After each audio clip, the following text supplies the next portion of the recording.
Ladies and gents, welcome to Reaction. This is Classic Summarized, the Oresteia by the channel Only Sarcastic production.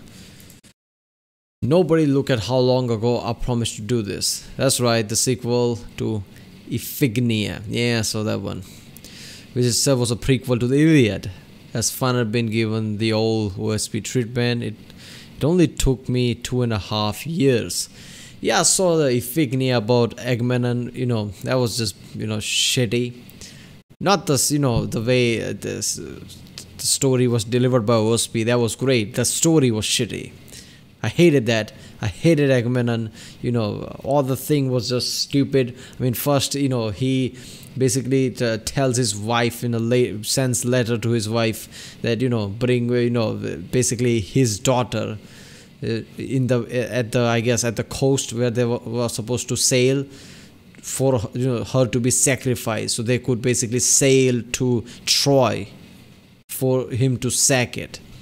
I mean, at this point he was dominant. All right, he basically conquered lots of places. Yes, Troy was one of the things that he didn't conquer and really badly wanted to conquer it, but still, just sacrificing your daughter like it's nothing, really.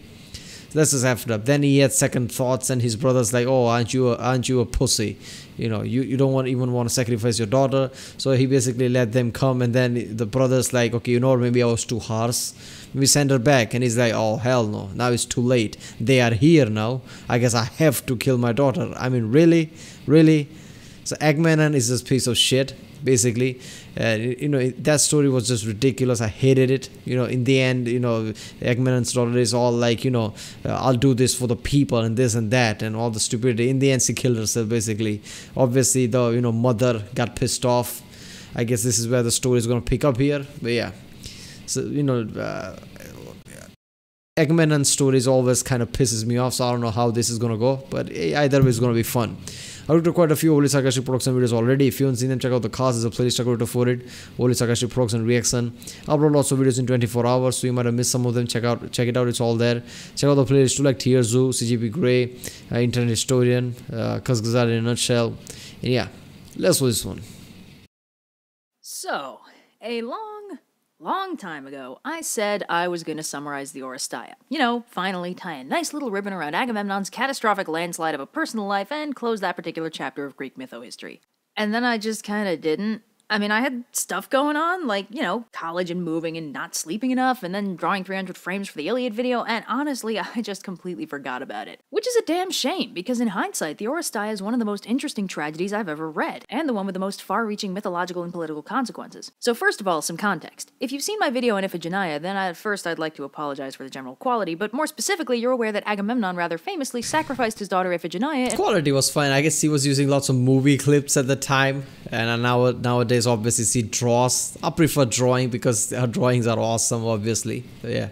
In order to raise the winds and set sail to the Trojan War. Perhaps unsurprisingly, the number one person most likely to be enraged by this development is Queen Clytemnestra, Agamemnon's wife and Iphigenia's mother. Fortunately for Clytemnestra, she has a whole 10 years to plot a revenge with her boyfriend Aegisthus, so that when Agamemnon returns triumphant from the Trojan War, Clytemnestra has a nice revenge scheme queued up and ready to go. Oh, and on the off chance that Agamemnon hadn't pissed her off enough yet, he also brings back a trophy concubine, the Trojan princess Cassandra, famous for being able to see the future and also for not being able to convince anyone to ever listen to her about said future. Strangely, as soon as they land, Cassandra starts yelling about how Agamemnon's about to get totally murdered, and so is she. Agamemnon's like, women, am I right? And is promptly murdered in the bath by Clytemnestra, who also kills Cassandra. What a twist! One thing we do have to keep in mind when we're reading this story. Why kill her though, man? I mean, what did she do anyway? I mean, Agamemnon basically forced her to come with him, obviously.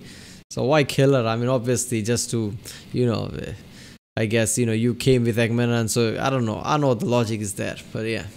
Is that in ancient Greece, murdering family was seriously not okay, regardless of the circumstances. Agamemnon got a pass for killing his daughter because the gods ordered him to, but Clytemnestra murdering Agamemnon as retaliation was considered pretty reprehensible just on principle, even though from a more modern perspective it's an almost precedented response. Now, because she wasn't related to Agamemnon by blood, Clytemnestra gets something of a pass from the gods, but the bottom line is we're really not supposed to be rooting for her. So Aegisthus takes the throne of Argos. Yeah. The killing of the families, no. Wait a minute, Agamemnon's ancestor, right? I saw the video. Which was that? Tantalus. Yeah. I mean, he killed his son and, basically I guess, fed the Olympians his meat or something as a sacrifice or something. They realized it. They got pissed off about it. Send him in the hell for eternity or something. I guess he was Agamemnon's ancestor, right? Yeah, he was. So, yeah, really Greek gods are really known when it comes to, murdering any family members. But come on, man. He killed, he basically, lied about why to bring the daughter there and then sacrificed her. What the hell? I mean, the point is added here is like God demanded the sacrifice, so I guess that changes things. But I don't know, it's still shitty, man. But yeah. When I see the real world perspective, like every myth, every story and myth has some kind of a truth behind it. So I think there's probably was a scenario where someone like Agamemnon sacrificed their own daughter like that. So I'm just saying that's the real world side of it. Like that's really shitty thing to do. But in the stories like this, obviously the gods and everything is present. It's mythology. So in the mythology, gods wanted the sacrifice. So does that make Agamemnon not an asshole? I don't know. To me, he's still an asshole. He lied and brought her there and sacrificed her. So yeah.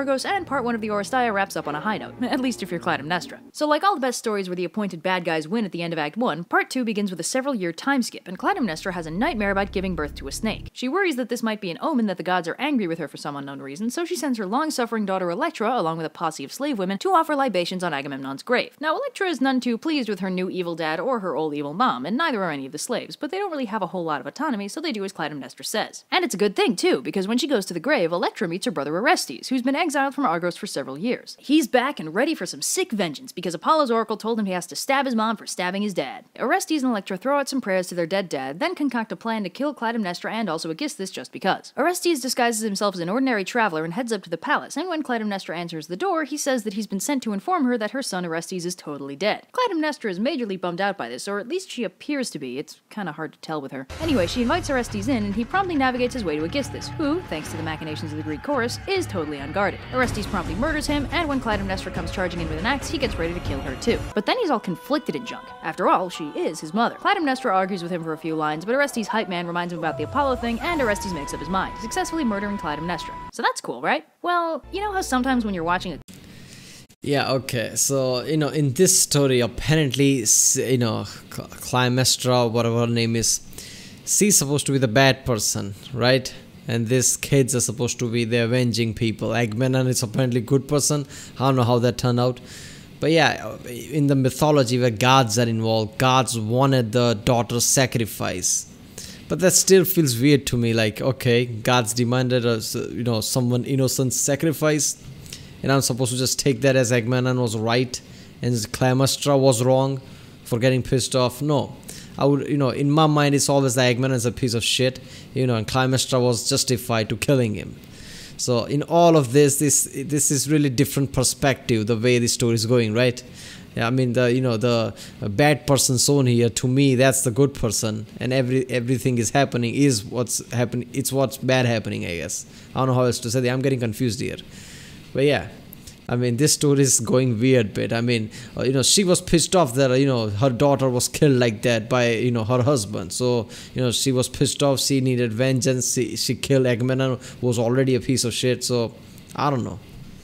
She didn't deserve to die by her own son, of all people. Cop show, and the cops zero in on the bad guy, and the whole plot gets wrapped up all nice and neat, but then you check the timestamp and you realize there's a whole 20 minutes left in the episode, and you're like, oh man, there's no way something's not about to go catastrophically wrong. So Orestes promptly begins hallucinating that the Furies are torturing him for the crime of matricide, which was one of those things that you just super hella weren't supposed to do in ancient Greece. The chorus questions his sanity, and Orestes runs off into the night, harried by nightmares that nobody else can see. So part 3 begins when a priestess of Apollo heads into the temple at Delphi for work one morning, at which point she sees Orestes passed out in the supplicant's chair, surrounded by the Furies, who are all asleep. As it turns out, Apollo pulled a total bro move and cast a spell on the Furies to knock him out, so Orestes can take some time to take a nap and then seek refuge in Athens. Orestes starts heading to Athens with the help of Hermes, at which point the ghost of Clytemnestra slaps the Furies awake and sends them off after him again. So Orestes has just enough time to arrive in Athens and throw out a prayer to Athena before the Furies catch up to him. So wait a minute, aren't Furies, Hades is the one supposed to, I guess, order Furies what to do. So what, Hades sent the Furies or something, right? because Hades is the lord of underworld. I don't know. And Apollo's helping out obviously because Apollo is the one who wanted him to kill his mother, because she killed her husband like that. So killing family member is a no-no, I guess. Huh.